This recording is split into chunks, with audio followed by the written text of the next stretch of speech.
Hello, everyone. So we are going to start this webinar today, and all right, I will share my screen here with you guys.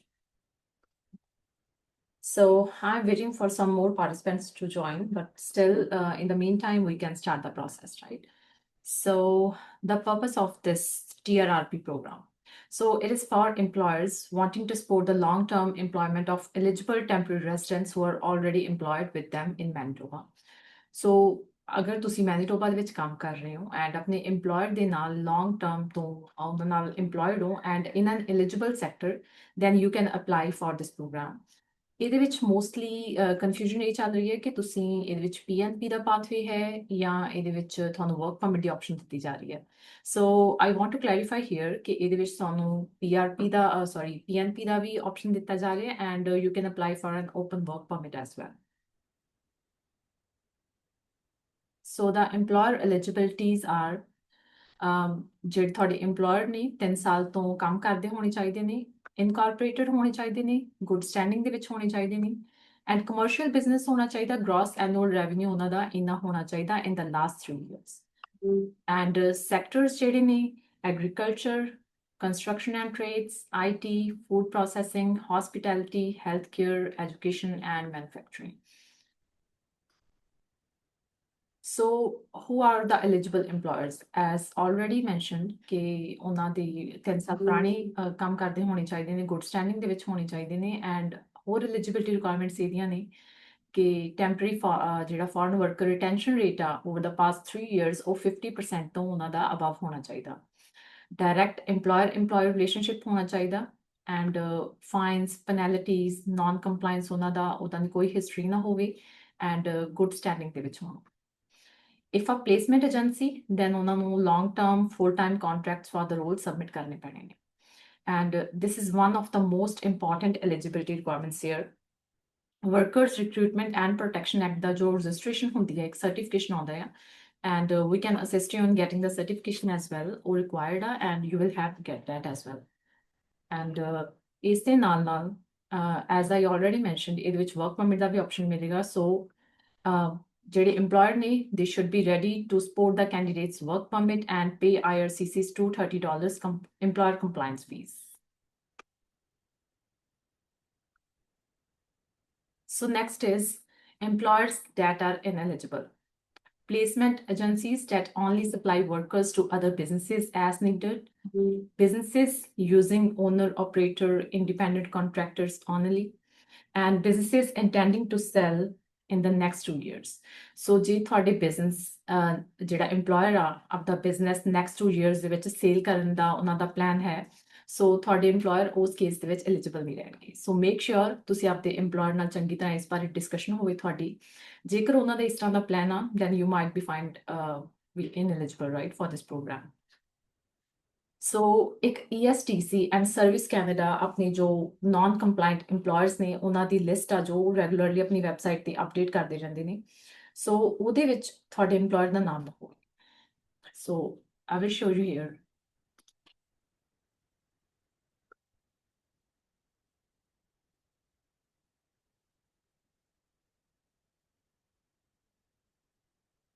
So you're going to type the non-compliant employers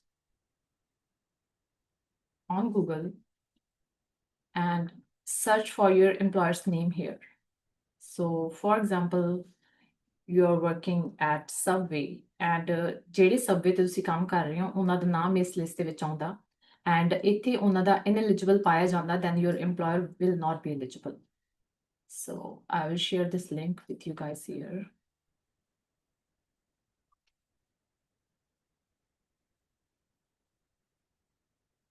And ਅਗਰ ਇਸ ਦੇ ਵਿੱਚ ਤੁਹਾਡਾ ਨਾਮ ਆਉਂਦਾ ਤੁਹਾਡੇ employers ਦਾ ਨਾਮ ਆਉਂਦਾ then you will not be eligible. So make sure ਇਹ ਸਾਰੀਆਂ eligibility requirements ਤੁਸੀਂ ਪਹਿਲਾਂ ਹੀ ਚੈੱਕ ਕਰ ਲਓ.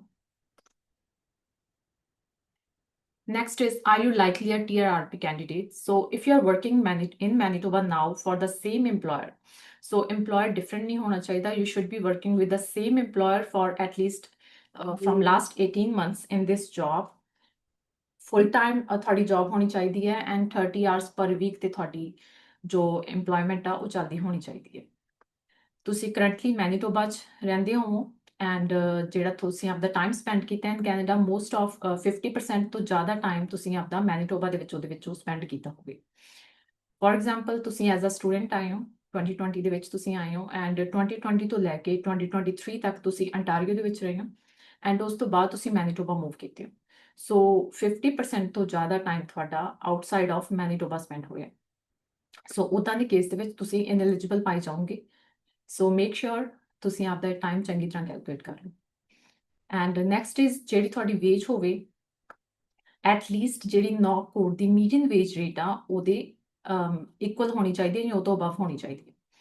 And this is a must requirement, this is a mandatory requirement for jobs ਜਿਹੜੀਆਂ 0, 1, 2 ਐਂਡ 3 ਟੀਅਰ ਕੋਡਸ ਦੇ ਵਿੱਚ ਫਾਲ ਕਰਦੀਆਂ। So what is a EMPLOYEE candidate criteria? Age ਤੁਹਾਡੀ 21 to 45 ਹੋਣੀ ਚਾਹੀਦੀ ਹੈ।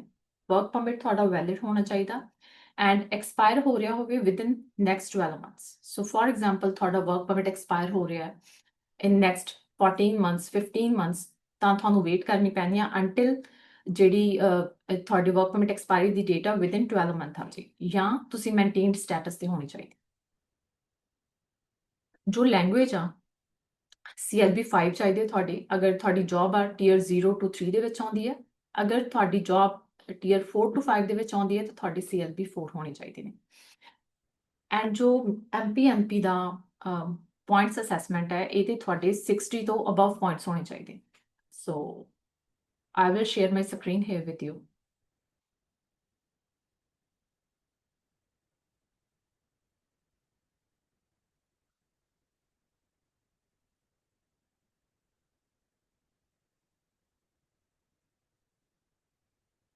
So this is the link and after the meeting मैं ਤੁਹਾਨੂੰ ਇਹ link send ਕਰ ਦੂੰਗੀ and go on this website and this is the point system and ਇੱਥੇ ਤੁਸੀਂ ਆਪਣੀ language proficiency ਦੇ points, age ਦੇ points, work experience, education, adaptability ਅਗਰ ਇਹਨਾਂ ਸਾਰਿਆਂ ਦਾ total ਤੁਹਾਡਾ at least 60 ਆਉਂਦਾ then you are eligible। ਅਗਰ ਇਹਦਾ ਜਿਹੜਾ ਤੁਹਾਡਾ total ਹੈ less than 60 ਆਉਂਦਾ ਭਾਵੇਂ ਕਿ ਤੁਹਾਡੀ scores just 59 ਹੀ ਰਹਿ ਜਾਂਦੇ ਆ ਤਾਂ ਵੀ ਤੁਸੀਂ ineligible ਪਾਈ ਜਾਓਗੇ। So this is one of the most important component ਜਿੱਥੇ ਸਟੂਡੈਂਟਸ ਫੋਕਸ ਨਹੀਂ ਕਰ ਰਹੇ ਕਿਉਂਕਿ ਮੇਨ ਕੁਐਰੀਜ਼ ਮੈਨੂੰ ਆ ਰਹੀਆਂ ਨੇ ਕਿ ਕਿਹੜੇ ਸੈਕਟਰਸ ਐਲੀਜੀਬਲ ਨੇ ਕਿਹੜੇ ਨੌ ਕੋਡਸ ਐਲੀਜੀਬਲ ਨੇ but nobody is asking questions about this point system. So ਇਹਨਾਂ ਪੁਆਇੰਟਸ ਨੂੰ ਤੁਸੀਂ ਜ਼ਰੂਰ ਕੈਲਕੂਲੇਟ ਕਰਨਾ ਆਫਟਰ ਦਾ ਮੀਟਿੰਗ। ਜਿਹੜੇ ਵੀ ਰੈਲੇਵੈਂਟ ਲਿੰਕ ਨੇ ਯੂਜ਼ਫੁਲ ਲਿੰਕਸ ਨੇ I will send U N email and make sure ਤੁਸੀਂ ਆਪਣੀ ਸਾਰੀ ਐਲੀਜੀਬਿਲਿਟੀ ਪਹਿਲਾਂ ਚੈੱਕ ਕਰੋ।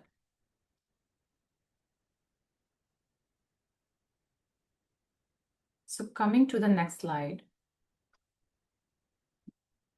ਸੋ ਇਹ ਪ੍ਰੋਗਰਾਮ ਕਿੰਨਾ ਦੇ ਲਈ ਨਹੀਂ ਹੈ। ਅਗਰ ਤੁਹਾਡਾ ਜਿਹੜਾ EMPLOYER ਆ ਉਹਦੇ ਨਾਲ ਜਿਹੜਾ ਕਰੰਟ EMPLOYER ਆ ਉਹਦੇ ਨਾਲ ਤੁਸੀਂ ਲਾਸਟ 18 ਮੰਥ ਤੋਂ ਫੁੱਲ ਟਾਈਮ ਕੰਮ ਨਹੀਂ ਕਰ ਰਹੇ, ਜੇ ਤੁਸੀਂ ਪਾਰਟ ਟਾਈਮ ਕੰਮ ਕਰ ਰਹੇ ਹੋ, ਜੇ ਤੁਹਾਨੂੰ ਉਸ EMPLOYER ਨਾਲ ਕੰਮ ਕਰਦਿਆਂ ਨੂੰ ਸਿਰਫ ਅਜੇ 16 ਮਹੀਨੇ ਹੋਏ ਨੇ, 4 ਮਹੀਨੇ ਹੋਏ ਨੇ, 5 ਮਹੀਨੇ ਹੋਏ ਨੇ, 18 ਮੰਥ ਤੋਂ ਲੈਸ ਰਾਈਟ, ਤਾਂ ਤੁਸੀਂ ਇਨਐਲੀਜੀਬਲ ਹੋਵੋਗੇ, ਤੁਸੀਂ ਇਸ ਪ੍ਰੋਗਰਾਮ ਦੇ ਵਿੱਚ ਅਪਲਾਈ ਨਹੀਂ ਕਰ ਸਕਦੇ। ਜੇ ਜਦੋਂ ਤੁਸੀਂ ਅਪਲਾਈ ਕਰਦੇ ਹੋ ਤਾਂ ਤੁਹਾਡਾ ਵਰਕ ਪਰਮਿਟ 12 ਮਹੀਨੇ ਤੋਂ ਜ਼ਿਆਦਾ ਦਾ ਰਹਿ ਰਿਹਾ ਹੈ ਤਾਂ ਵੀ ਤੁਸੀਂ ਐਲੀਜੀਬਲ ਨਹੀਂ ਹੈਗੇ। ਜੇਕਰ ਤੁਸੀਂ ਮੈਨੀਟੋਬਾ 'ਚ ਨਹੀਂ ਰਹਿ ਰਹੇ ਜਾਂ 50% ਤੋਂ ਜ਼ਿਆਦਾ ਦਾ ਟਾਈਮ ਤੁਸੀਂ ਮੈਨੀਟੋਬਾ ਦੇ ਵਿੱਚ ਸਪੈਂਡ ਨਹੀਂ ਕੀਤਾ ਤਾਂ ਵੀ ਤੁਸੀਂ ਇਸ ਪ੍ਰੋਗਰਾਮ ਦੇ ਵਿੱਚ ਐਲੀਜੀਬਲ ਨਹੀਂ ਹੈਗੇ, ਤੁਸੀਂ ਅਪਲਾਈ ਨਹੀਂ ਕਰ ਸਕਦੇ। ਐਂਡ ਜੋ ਇਹਦੀਆਂ ਲੈਂਗੁਏਜ ਰਿਕੁਆਇਰਮੈਂਟਸ ਨੇ ਇਸ ਪ੍ਰੋਗਰਾਮ ਦੀਆਂ CLB 5 for tier 0 to 3 and CLB 4 for tier 4 to 5 ਉਹ ਵੀ ਤੁਹਾਡੀਆਂ ਮੀਟ ਹੋਣੀਆਂ ਜ਼ਰੂਰੀ ਨੇ ਐਂਡ ਜੋ ਇਹ IELTS ਸਕੋਰਸ ਨੇ ਇਹ ਤੁਹਾਡੇ ਵੈਲਿਡ ਹੋਣੇ ਚਾਹੀਦੇ ਨੇ। ਸੋ ਅਨਦਰ ਕੰਪੋਨੈਂਟ ਇਜ਼ ਮੈਨੀਟੋਬਾ ਨੇ ਰੀਸੈਂਟਲੀ ਇੱਕ temporary public policy for PNP candidates release ਕੀਤੀ ਸੀ ਜਿਹਦੇ ਵਿੱਚ ਇਹ ਸੀ ਕਿ ਅਗਰ ਤੁਹਾਡਾ 21 ਜਨਵਰੀ ਨੂੰ ਜੋ MPNP ਦੀ ਪ੍ਰੋਫਾਈਲ ਉਹ ਵੈਲਿਡ ਹੁੰਦੀ ਹੈ ਤਾਂ ਤੁਸੀਂ ਵਰਕ ਪਰਮਿਟ ਐਕਸਟੈਂਸ਼ਨ ਲਈ ਅਪਲਾਈ ਕਰ ਸਕਦੇ ਹੋ। ਅਗਰ ਤੁਸੀਂ ਉਹਦੇ ਵਿੱਚ ਅਪਲਾਈ ਕੀਤਾ ਹੋਇਆ ਜਾਂ ਰੀਜਨਲ ਇਮੀਗ੍ਰੇਸ਼ਨ ਇਨੀਸ਼ੀਏਟਿਵ ਜਿਹੜਾ ਐਂਡੋਰਸਮੈਂਟ ਪ੍ਰੋਗਰਾਮ ਆ ਉਹਦੇ ਵਿੱਚ ਅਪਲਾਈ ਕੀਤਾ ਹੋਇਆ ਤਾਂ ਵੀ ਤੁਸੀਂ ਇਸ ਪ੍ਰੋਗਰਾਮ ਦੇ ਵਿੱਚ ਅਪਲਾਈ ਨਹੀਂ ਕਰ ਸਕਦੇ। ਸੋ ਕਈ ਕੈਂਡੀਡੇਟਸ ਦਾ ਇਹ ਸਵਾਲ ਸੀ ਕਿ ਵੀ ਵਰ ਐਲੀਜੀਬਲ ਬਟ ਹਜੇ ਤੱਕ ਅਪਲਾਈ ਨਹੀਂ ਕੀਤਾ। ਸੋ ਜੇਕਰ ਤੁਸੀਂ ਉਹਦੇ ਵਿੱਚ ਐਲੀਜੀਬਲ ਸੀ, ਅਪਲਾਈ ਨਹੀਂ ਕੀਤਾ ਤਾਂ ਵੀ ਤੁਸੀਂ ਇਸ ਪ੍ਰੋਗਰਾਮ ਦੇ ਵਿੱਚ ਅਪਲਾਈ ਨਹੀਂ ਕਰ ਸਕਦੇ ਕਿਉਂਕਿ ਤੁਸੀਂ ਉਸ ਪ੍ਰੋਗਰਾਮ ਦੇ ਵਿੱਚ ਐਲੀਜੀਬਲ ਸੀ ਬਟ ਤੁਸੀਂ ਆਪਦੇ ਪਰਸਨਲ ਰੀਜ਼ਨਸ ਕਰਕੇ you choose not to apply right. So eligibility ਇੱਥੇ ਸਟੈਂਡਰਡ ਕ੍ਰਾਈਟੇਰੀਆ ਮੰਨੀ ਜਾ ਰਹੀ ਹੈ ਜੇਕਰ ਤੁਸੀਂ ਐਲੀਜੀਬਲ ਸੀ ਤਾਂ ਤੁਸੀਂ ਇਸ ਪ੍ਰੋਗਰਾਮ ਦੇ ਵਿੱਚ ਅਪਲਾਈ ਨਹੀਂ ਕਰ ਸਕਦੇ। So another component is, as I already mentioned, ਕਿ ਜਿਹੜੀ ਤੁਹਾਡੀ ਵੇਜ ਆ ਉਹ ਜੌਬ ਬੈਂਕ ਦੀ ਜੋ ਮੀਡੀਅਨ ਵੇਜ ਰੇਟ ਆ ਉਹਦੇ ਇਕੁਅਲ ਹੋਣੀ ਚਾਹੀਦੀ ਹੈ ਜਾਂ ਉਹ ਤੋਂ ਹਾਈ ਹੋਣੀ ਚਾਹੀਦੀ ਹੈ। ਪਰ this is an exemption for tier 4 to 5 category jobs ਜਿਹੜੀਆਂ ਇਹਦੇ ਵਿੱਚ ਆਉਂਦੀਆਂ ਨੇ। ਅਗਰ ਤੁਹਾਡੀ ਵੇਜ ਤੁਸੀਂ ਟੀਅਰ 4 ਔਰ 5 ਦੇ ਵਿੱਚ ਕੰਮ ਕਰ ਰਹੇ ਹੋ ਐਂਡ ਜਿਹੜੀ ਤੁਹਾਡੀ ਵੇਜ ਹੈ ਉਹ ਮੀਡੀਅਨ ਵੇਜ ਰੇਟ ਤੋਂ ਘੱਟ ਸੀ ਤਾਂ ਤੁਹਾਨੂੰ MPNP ਇੱਕ ਅਲੱਗ ਤੋਂ ਐਗਜ਼ੈਂਪਸ਼ਨ ਦੇ ਰਹੀ ਹੈ ਕਿ ਤੁਸੀਂ ਜਿਹੜੇ ਤੁਹਾਡੇ EMPLOYER ਆ ਉਹਨਾਂ ਨੂੰ ਤੁਹਾਡੀ ਵਰਕ ਪਰਮਿਟ ਫੀਸ ਪੇ ਕਰਨੀ ਪੈਣੀ ਹੈ ਐਂਡ ਤੁਹਾਨੂੰ ਸਪੋਰਟ ਕਰਨਾ ਪੈਣਾ ਹੈ ਰੀਜ਼ਨੇਬਲ ਸੈਟਲਮੈਂਟ ਉਹਨਾਂ ਨੂੰ ਆਪਸ਼ਨਸ ਦੇਣੇ ਪੈਣੇ ਤੁਹਾਨੂੰ ਐਂਡ ਇੰਟੀਗ੍ਰੇਸ਼ਨ ਸਪੋਰਟ ਦੇਣੀ ਪੈਣੀ ਹੈ। So if your occupation is regulated occupations ਦੇ ਵਿੱਚ ਮੇਨਲੀ ਹੈਲਥ ਕੇਅਰ ਆਉਂਦੇ ਨੇ ਐਂਡ ਕੋਈ ਵੀ ਪ੍ਰੋਗਰਾਮ ਜਿਹਦੇ ਵਿੱਚ ਤੁਹਾਨੂੰ ਐਕਸਟਰਾ ਲਾਇਸੈਂਸ ਦੀ ਰਿਕੁਆਇਰਮੈਂਟ ਹੁੰਦੀ ਹੈ। ਸੋ ਅਗਰ ਤੁਹਾਡਾ ਪ੍ਰੋਗਰਾਮ ਆਕੂਪੇਸ਼ਨ ਸੀ ਜਿਹੜਾ ਰੈਗੂਲੇਟਡ ਸੀ ਤਾਂ ਤੁਹਾਨੂੰ ਉਹਦੇ ਸਾਰੇ ਲਾਇਸੈਂਸਿੰਗ ਪਾਥਸ ਵੀ ਕਲੀਅਰ ਕਰਨੇ ਪੈਣੇ ਆ, ਤੁਹਾਡੇ ਕੋਲ ਵੈਲਿਡ ਲਾਇਸੈਂਸ ਹੋਣਾ ਚਾਹੀਦਾ। But this requirement applies just to a few number of cases, a few knockouts only. So if you are working in very basic occupations, then this requirement doesn't apply to you. So mostly EMPLOYERS ਦੇ ਸਵਾਲ ਹੁੰਦੇ ਨੇ ਕਿ programme ਕੀ ਹੈ, right. ਕਈ EMPLOYERS ਬਹੁਤ ਇਹਦੇ ਵਿੱਚ ਇਨਫੋਰਮਡ ਹੁੰਦੇ ਨੇ ਆਲਰੇਡੀ, ਉਹਨਾਂ ਨੇ ਆਪਣੀ ਰਿਸਰਚ ਕਰ ਰੱਖੀ ਹੁੰਦੀ ਹੈ। ਬਟ ਅਗਰ ਤੁਹਾਡੇ EMPLOYER ਨੂੰ ਇਸ ਪ੍ਰੋਗਰਾਮ ਬਾਰੇ ਕੋਈ ਵੀ ਇਨਫੋਰਮੇਸ਼ਨ ਨਹੀਂ ਹੈਗੀ ਤਾਂ you should just provide them a basic information ਕਿ ਇਹ ਪ੍ਰੋਗਰਾਮ ਜੋ ਹੈ this is for retaining existing staff and ਇਹਦੇ ਵਿੱਚ ਕੋਈ ਐਡਵਰਟੀਜ਼ਮੈਂਟ ਦੀ ਰਿਕੁਆਇਰਡ ਨਹੀਂ ਹੈਗੀ। So in most of the LMIA programs ਜਾਂ ਕੋਈ ਵੀ ਹੋਰ ਪ੍ਰੋਗਰਾਮਸ ਹੁੰਦੇ ਨੇ ਉਹਦੇ ਵਿੱਚ EMPLOYER ਨੂੰ ਐਟਲੀਸਟ 1 ਮੰਥਲੀ ਐਡਵਰਟੀਜ਼ਮੈਂਟ ਕਰਨੀ ਪੈਂਦੀ ਹੈ। ਸੋ TRRP ਦੇ ਵਿੱਚ ਤੁਸੀਂ ਸਿਰਫ ਐਗਜ਼ਿਸਟਿੰਗ ਸਟਾਫ ਨੂੰ ਰਿਟੇਨ ਕਰ ਰਹੇ ਹੋ, ਨਿਊ ਸਟਾਫ ਨੂੰ ਨਹੀਂ। ਸੋ ਇਹਦੇ ਵਿੱਚ ਕੋਈ ਵੀ ਐਡਵਰਟੀਜ਼ਮੈਂਟ ਦੀ ਰਿਕੁਆਇਰਮੈਂਟ ਨਹੀਂ ਹੈਗੀ।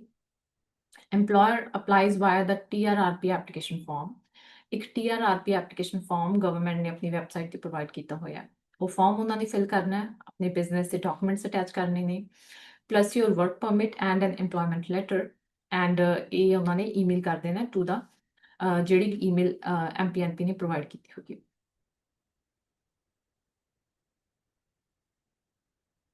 ਸੋ ਵਟ ਇਜ਼ ਦਾ ਫਲੋ, ਇਹ ਪ੍ਰੋਸੈਸ ਕੰਮ ਕਿਵੇਂ ਕਰਨਾ ਹੈ। ਸੋ ਫਸਟ ਆਫ ਆਲ ਤੁਸੀਂ ਆਪਣਾ ਸੈਲਫ ਚੈੱਕ ਕਰਨਾ। I will provide you the required link. ਅਗਰ ਤੁਸੀਂ ਐਲੀਜੀਬਲ ਪਾਈ ਜਾਂਦੇ ਹੋ, ਅਗਰ ਤੁਹਾਨੂੰ ਲੱਗਦਾ ਕਿ EMPLOYER ਵੀ ਤੁਹਾਡੇ ਐਲੀਜੀਬਲ ਨੇ, you should talk to him and ਉਹਨਾਂ ਨੂੰ ਤੁਸੀਂ ਰਿਕੁਆਇਰਮੈਂਟ ਦੱਸੋਗੇ। Then employer email ਕਰ ਦਿੰਦੇ TRRP form plus PDF of the required documents to the employer services, and this is the email ਜਿੱਥੇ ਉਹਨਾਂ ਨੇ email ਕਰਨੀ ਹੈ। Province assess ਕਰਦੀ ਹੈ ਤੁਹਾਡੀ application ਨੂੰ and selection may vary by labor market priorities। So ਇਹਦੇ ਵਿੱਚ ਗਵਰਨਮੈਂਟ ਨੇ ਆਪਣੀ ਅਫੀਸ਼ੀਅਲ ਵੈਬਸਾਈਟ ਤੇ ਕੋਈ ਵੀ ਫਲੋ ਚਾਰਟ ਨਹੀਂ ਪ੍ਰੋਵਾਈਡ ਕੀਤਾ ਹੋਇਆ ਕਿ ਸਿਸਟਮ ਕਿਵੇਂ ਕੰਮ ਕਰੇਗਾ। But as per the official sources we got to know ਕਿ ਜਦੋਂ EMPLOYER ਆਪਣੇ ਈਮੇਲ ਕਰਨਗੇ to the EMPLOYER services, after that ਅਗਰ ਸਾਰਾ ਕੁਝ ਸਹੀ ਪਾਇਆ ਜਾਂਦਾ ਐਂਡ ਤੁਹਾਡੀ ਐਪਲੀਕੇਸ਼ਨ ਅਪਰੂਵ ਹੋ ਜਾਂਦੀ ਹੈ ਤਾਂ you will get N application number and ਉਹ ਐਪਲੀਕੇਸ਼ਨ ਨੰਬਰ ਪਾ ਕੇ ਤੁਸੀਂ ਆਪਣੀ PNP ਦੀ ਪ੍ਰੋਫਾਈਲ ਦੇ ਵਿੱਚ ਉਹ ਐਪਲੀਕੇਸ਼ਨ ਨੰਬਰ ਅਪਡੇਟ ਕਰ ਦੇਣਾ। ਐਂਡ ਉਸ ਤੋਂ ਬਾਅਦ MPNP ਜਦੋਂ ਵੀ ਸਪੈਸੀਫਿਕ ਡਰਾਜ਼ TRRP ਦੇ ਕੰਡਕਟ ਕਰਨਗੇ ਉਹਦੇ ਵਿੱਚ ਤੁਹਾਨੂੰ ਇਨਵੀਟੇਸ਼ਨ ਆ ਸਕਦਾ ਹੈ। ਐਂਡ ਜਿੰਨਾ ਟਾਈਮ ਤੁਹਾਡੀ ਐਪਲੀਕੇਸ਼ਨ ਪ੍ਰੋਸੈਸ ਦੇ ਵਿੱਚ ਰਹੇਗੀ, ਅਗਰ ਤੁਹਾਡਾ ਵਰਕ ਪਰਮਿਟ ਐਕਸਪਾਇਰ ਹੋ ਰਿਹਾ ਤੁਸੀਂ ਆਪਦਾ ਵਰਕ ਪਰਮਿਟ ਵੀ ਅਪਲਾਈ ਕਰ ਸਕਦੇ ਹੋ। So what are the required documents? Valid passport plus work permit. If you are on maintained status ਤਾਂ ਤੁਹਾਨੂੰ ਆਪਣਾ proof of maintained status ਵੀ ਇਹਦੇ ਵਿੱਚ provide ਕਰਨਾ ਪੈਣਾ। Your pay stubs, record of employments confirming ਕਿ ਤੁਸੀਂ last 18 months ਤੋਂ ਉਸ employer ਦੇ ਨਾਲ full time ਕੰਮ ਕਰ ਰਹੇ ਹੋ। ਲੈਂਗੁਏਜ ਟੈਸਟ ਮੀਟਿੰਗ ਆਪਣੇ ਤੁਸੀਂ IELTS, SELF-PEP, PT ਤੁਸੀਂ ਜਿਹੜੇ 3 ਟੈਸਟ ਨੇ ਉਹਨਾਂ ਦੇ ਰਿਜ਼ਲਟ ਪ੍ਰੋਵਾਈਡ ਕਰ ਸਕਦੇ ਹੋ to prove your CLB threshold and proof of Manitoba residence and ਕਿੰਨੇ ਟਾਈਮ ਤੋਂ ਤੁਸੀਂ ਮੈਨੀਟੋਬਾ ਦੇ ਵਿੱਚ ਰਹਿ ਰਹੇ ਹੋ, ਕਿਉਂਕਿ ਐਜ਼ ਪਰ ਦਿਸ ਪ੍ਰੋਗਰਾਮ ਰਿਕੁਆਇਰਮੈਂਟ ਜਿੰਨੇ ਟਾਈਮ ਤੋਂ ਤੁਸੀਂ ਕੈਨੇਡਾ ਆਏ ਹੋ, ਫੋਰ ਐਗਜ਼ਾਮਪਲ ਤੁਹਾਨੂੰ ਇੱਥੇ ਆਏ ਨੂੰ 4 ਸਾਲ ਹੋ ਗਏ ਨੇ ਤਾਂ 4 ਸਾਲਾਂ ਦੇ ਵਿੱਚੋਂ ਤੁਹਾਡੇ 2 ਸਾਲ ਮੈਨੀਟੋਬਾ 'ਚ ਤੁਸੀਂ ਕੰਪਲਸਰੀ ਹੋਣਾ ਚਾਹੀਦਾ ਕਿ ਤੁਸੀਂ ਇੱਥੇ ਮੈਨੀਟੋਬਾ 'ਚ ਹੀ ਰਹਿੰਦੇ ਹੋਣੇ ਚਾਹੀਦੇ ਹੋ। ਅਗਰ ਤੁਹਾਨੂੰ ਮੈਨੀਟੋਬਾ ਦੇ ਵਿੱਚ ਰਹਿੰਦਿਆਂ ਨੂੰ 50% ਤੋਂ ਲੈਸ ਟਾਈਮ ਹੋਇਆ ਤਾਂ ਤੁਸੀਂ ਅਪਲਾਈ ਨਹੀਂ ਕਰ ਸਕਦੇ। ਸੋ ਕਾਫੀ ਰਿਕੁਆਇਰਮੈਂਟਸ ਨੇ, ਰਿਕੁਆਇਰਮੈਂਟਸ ਬਹੁਤ ਸਿੰਪਲ ਨੇ ਬਟ ਅਗਰ ਤੁਹਾਡੀ ਇੱਕ ਵੀ ਰਿਕੁਆਇਰਮੈਂਟ ਇਹਦੇ ਵਿੱਚੋਂ ਮਿਸ ਹੁੰਦੀ ਹੈ ਤਾਂ ਤੁਸੀਂ ਅਪਲਾਈ ਨਹੀਂ ਕਰ ਸਕਦੇ। ਟੂ ਮੇਕ ਸ਼ੋਰ ਕਿ ਤੁਸੀਂ ਸਾਰੀਆਂ ਰਿਕੁਆਇਰਮੈਂਟਸ ਪੂਰੀਆਂ ਕਰਦੇ ਹੋ। ਤੁਹਾਨੂੰ ਬਹੁਤ ਕੇਅਰਫੁਲੀ ਸਾਰੀਆਂ ਐਲੀਜੀਬਿਲਿਟੀ ਰਿਕੁਆਇਰਮੈਂਟਸ ਤੇ ਗੋ ਥਰੂ ਹੋਣਾ ਪੈਣਾ ਹੈ।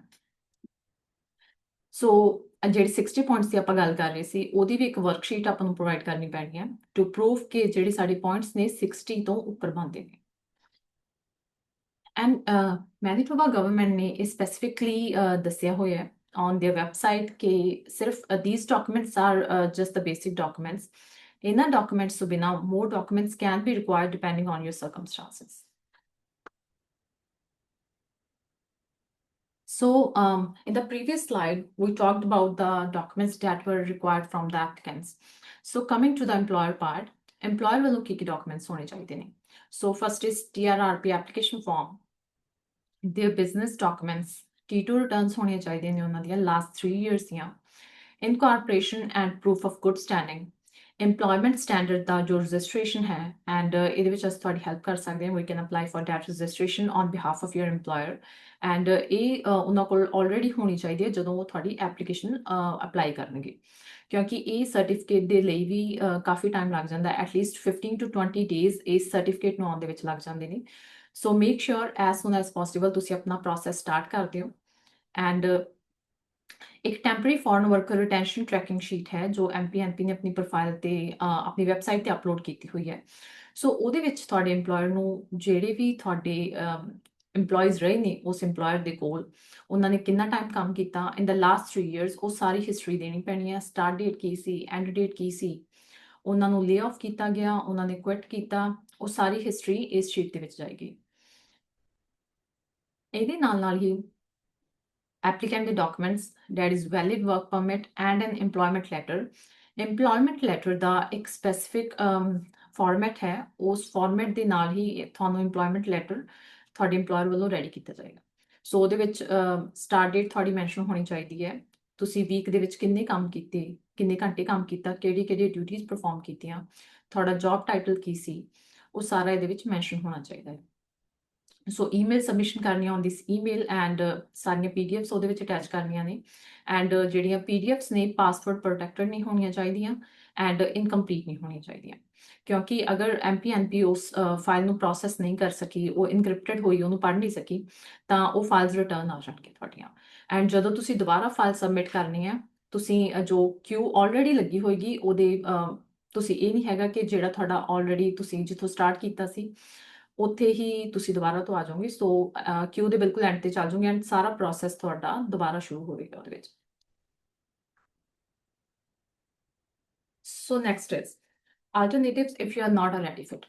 So we know this is a pilot program and MPNP ਨੇ ਇਹਦੀ ਕੋਈ specific end date ਨਹੀਂ provide ਕੀਤੀ ਕਿ ਇਹ program ਕਦੋਂ ਤੱਕ ਰਨ ਕਰਨਾ। So always maintain an active MPNP profile। ਤੁਹਾਡੀ ਪ੍ਰੋਫਾਈਲ always ਬਣੀ ਹੋਣੀ ਚਾਹੀਦੀ ਹੈ ਅਗਰ ਤੁਸੀਂ eligibility requirements meet ਕਰਦੇ ਹੋ। ਐਂਡ 18 ਮੰਥ ਦਾ ਤੁਸੀਂ ਟਰਾਈ ਕਰੋ ਜਿਹੜੇ EMPLOYER ਦੇ ਨਾਲ ਤੁਸੀਂ ਕੰਮ ਕਰ ਰਹੇ ਹੋ, ਅਗਰ ਤੁਹਾਡਾ 18 ਮੰਥ ਦਾ ਐਕਸਪੀਰੀਅੰਸ ਉਹਦੇ ਨਾਲ ਨਹੀਂ ਕੰਪਲੀਟ ਹੋਇਆ ਤਾਂ ਤੁਸੀਂ ਉਸ EMPLOYER ਦੇ ਨਾਲ ਹੀ ਕੰਟੀਨਿਊ ਕਰੋ। ਮੇਕ ਸ਼ੋਰ ਕਰੋ ਕਿਸੇ ਇੱਕ EMPLOYER ਦੇ ਨਾਲ ਐਟਲੀਸਟ ਤੁਹਾਡਾ 18 ਮੰਥ ਦਾ ਵਰਕ ਐਕਸਪੀਰੀਅੰਸ ਕੰਪਲੀਟ ਹੋਵੇ before you decide to make a switch to a new EMPLOYER। So you can explore skilled worker in Manitoba streams or regional immigration initiatives if applicable, and employer directive initiatives ਹੋਰ ਵੀ available ਨੇ Manitoba ਦੇ, ਤੁਸੀਂ ਉਹਦੇ ਲਈ ਵੀ try ਕਰ ਸਕਦੇ ਹੋ। So these are the useful links and ਜਿਹੜੀ ਤੁਸੀਂ ਆਪਦੀ ਮੀਟਿੰਗ ਵੇਚ ਹੈ ਉਹ ਜੌਬ ਬੈਂਕ ਤੇ ਜਾ ਕੇ ਤੁਸੀਂ ਆਪਦੀ ਦੇਖਣੀ ਹੈ। So we can do a demo here। So you can go to the job bank, you can search for the median wage। So for example, ਤੁਸੀਂ as a cook ਕੰਮ ਕਰ ਰਹੇ ਹੋ, so search for the cook job position here। and for example ਤੁਸੀਂ Winnipeg ਦੇ ਵਿੱਚ ਕੰਮ ਕਰ ਰਹੇ ਹੋ, so ਵਿਨੀਪੈਗ ਰੀਜਨ ਦੇ ਵਿੱਚ ਜਿਹੜੀ ਤੁਹਾਡੀ ਕੁੱਕ ਦੀ ਜੌਬ median wage ਹੈ 15.80 ਹੈ।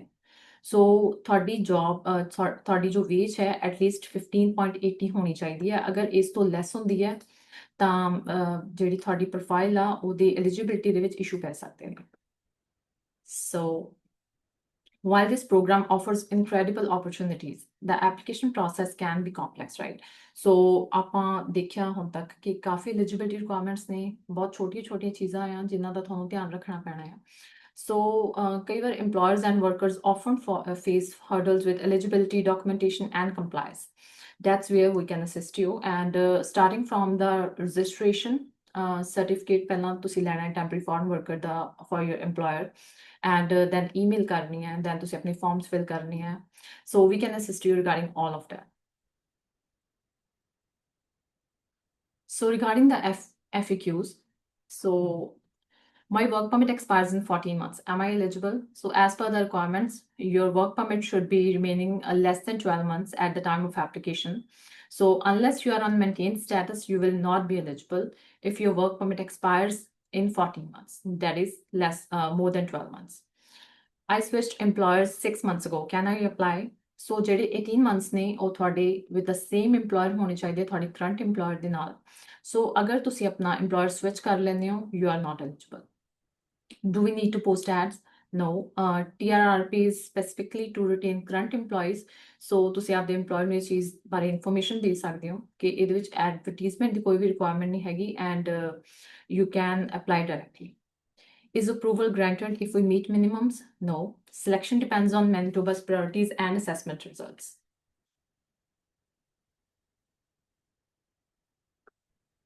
So my work permit is expiring soon. Can I still apply? Yes, you can apply if your work permit is expiring within 12 months.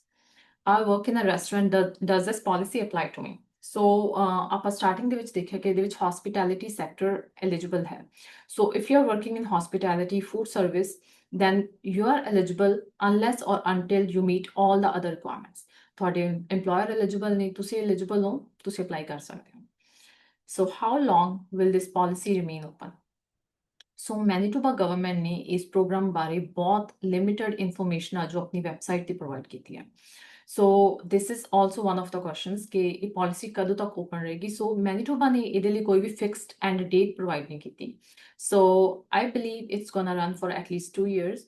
So you can start preparing for the program ਕਿਉਂਕਿ ਇਹਦੀ ਕੋਈ ਵੀ end date ਨਹੀਂ ਹੈਗੀ.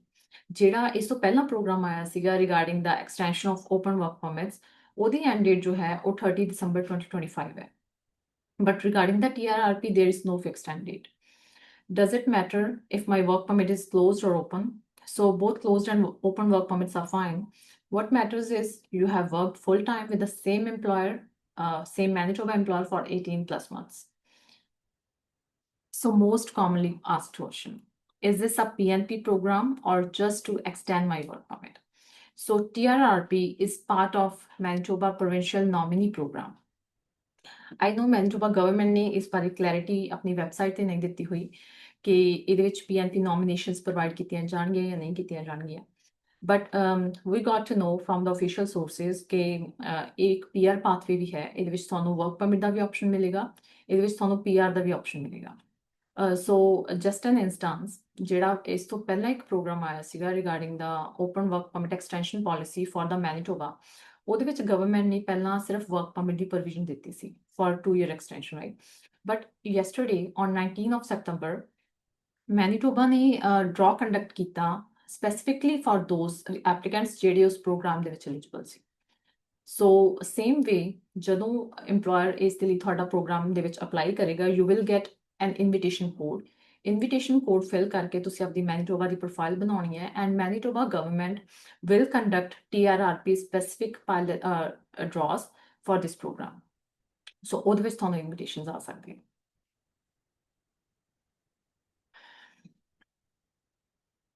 So this was all about the TRRP. Feel free to ask your questions. Okay, so I can see a question here. Then we will get open or closed work permit in this category.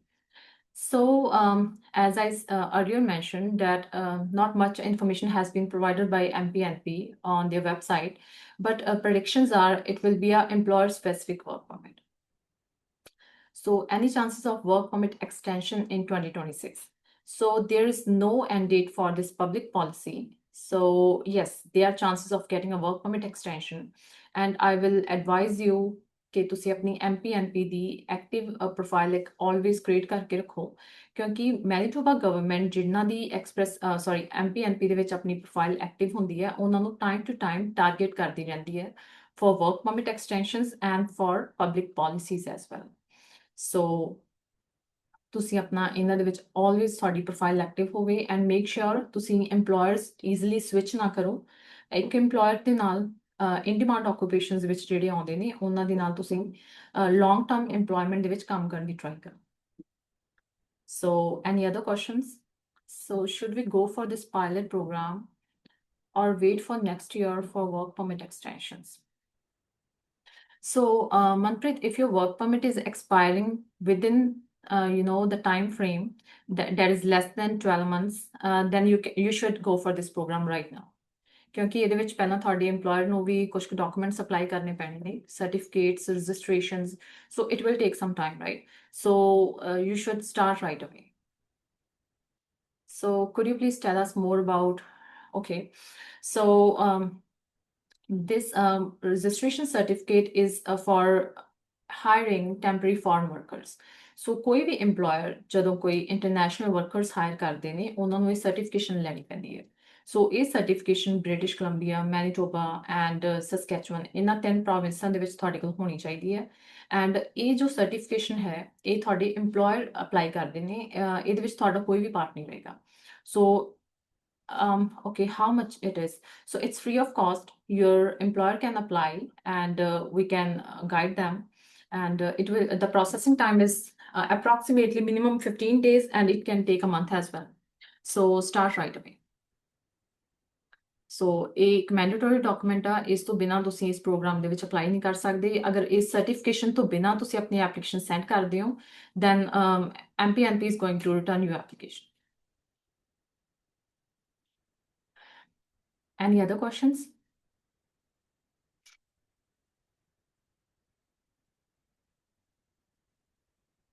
Any idea on process of program, like timing after submission? Okay, so as I mentioned earlier, MPNP is not providing much details. So there's not any idea, but I think this program is gonna work like the previous program, ਜਿਹੜੀ Manitoba the extension policy C, and ਉਹਦੇ ਵਿੱਚ ਜੋ support letters ਨੇ within ਸਾਨੂੰ receive ਹੋ ਰਹੇ ਨੇ within 1 or 1.5 month. So I believe after emailing, ਆਪਾਂ email ਜਦੋਂ send ਕਰਦੇ ਹਾਂ, sending the email, we will get a revert within 1.5 month, 1.5 month, right? So ਉਹਦੇ ਵਿੱਚ ਤੁਸੀਂ expect ਕਰ ਸਕਦੇ ਹੋ ਕਿ MPNP ਤੁਹਾਨੂੰ regular basis communication ਭੇਜ ਸਕਦੇ ਨੇ। ਅਗਰ ਕੋਈ document missing ਆ, they can demand the document, ਔਰ ਤੁਹਾਡੇ ਨਾਲ ਜਦੋਂ communication maintain ਹੋਏਗਾ and they gonna send you the invite after reviewing your application. Raman, you have some questions? Okay. Thursday, MPNP conduct draw employer service. Is it same to temporary retention or different? Thursday, okay, let me pull up the MPNP draws. Okay, so Thursday, okay.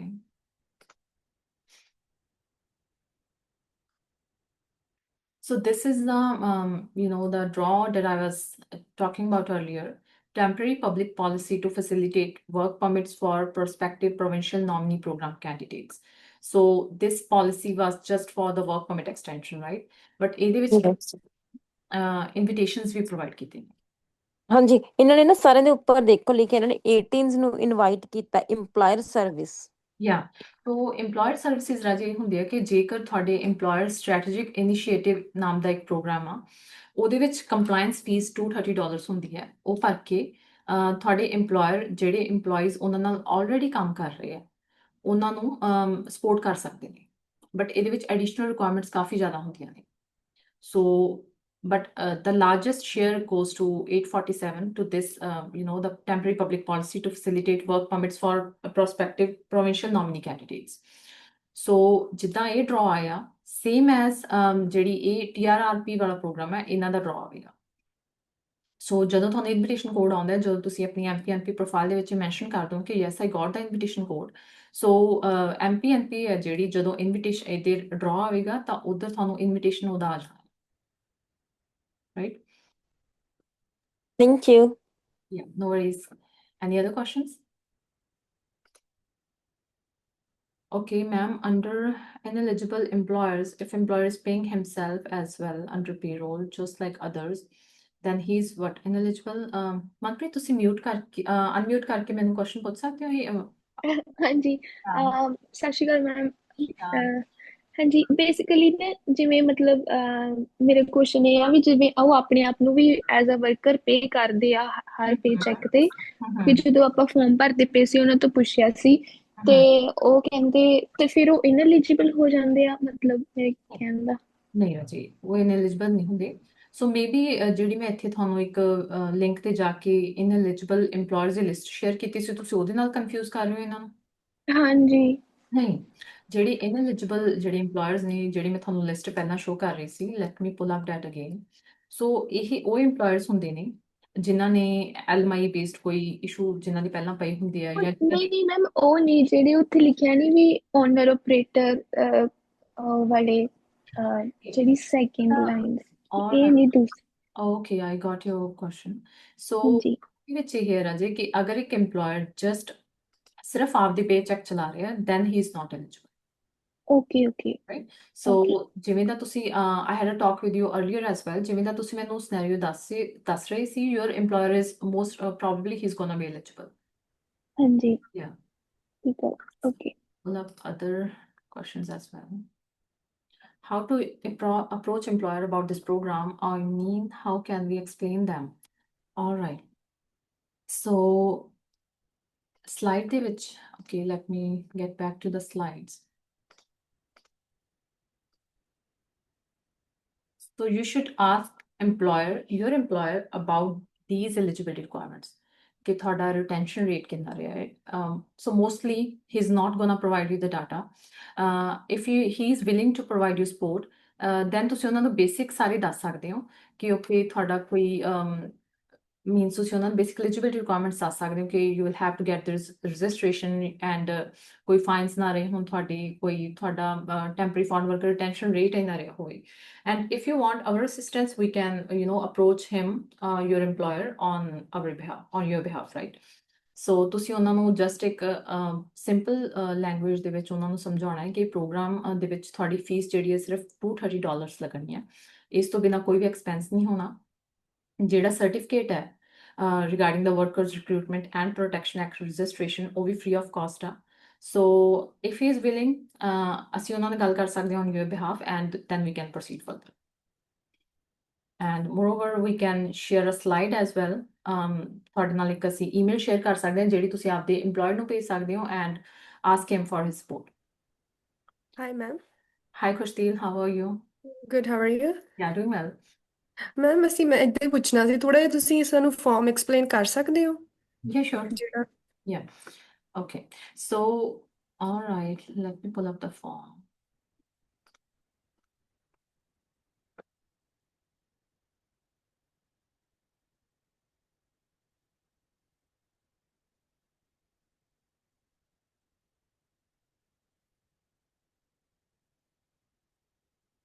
Okay. So, can you see my screen now? Can you see the form? ਹਾਂਜੀ ma'am Okay. So, this is basic contact information and business details, like ਉਹਨਾਂ ਦਾ ਜਿਹੜਾ business ਆ ਕਿਹੜੇ sector ਦੇ ਵਿੱਚ ਆਉਂਦਾ. So, education, manufacturing, hospitality. So, he's a better judge, right? ਉਹ better choose ਕਰ ਸਕਦੇ ਆ and obviously common question ਆ. So, ਉਹਨਾਂ ਦੀ primary business activities ਕੀ ਨੇ?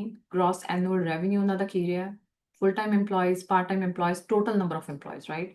ਇਹਦੇ ਵਿੱਚ ਇਹ ਨਹੀਂ ਹੈਗਾ ਕਿ ਤੁਸੀਂ international students ਨੂੰ miss out ਕਰ ਰਹੇ ਹੋ ਜਾਂ ਅਸੀਂ ਕਿਹੜੇ employees ਲੈਣੇ ਆ. So, whether they are international students, whether they are on LMI-based work permit, whether they are on open work permit, ਸਾਰੇ employees ਇਹਦੇ ਵਿੱਚ ਆਉਂਦੇ ਨੇ.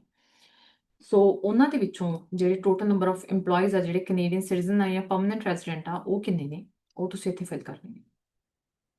So, number of temporary foreign workers currently on a work permit, ਇਹਦੇ ਵਿੱਚ ਜਿਹੜੇ ਸਿਰਫ work permit ਦੇ employers ਨੇ ਭਾਵੇਂ ਕਿ open ਤੇ ਨੇ ਭਾਵੇਂ LMI based ਨੇ ਤੁਸੀਂ ਉਹਨਾਂ ਦਾ ਇੱਥੇ fill ਕਰਨਾ ਹੈ. So, annual turnover rate. So, there is a particular formula for this and ਅਗਰ ਤੁਸੀਂ retain ਕਰਦੇ ਹੋ we can help you in calculation and okay then the retention rate for 3 years preceding this application. So is application ਦੇ ਨਾਲ you will have to provide them, just wait a second, a sheet here.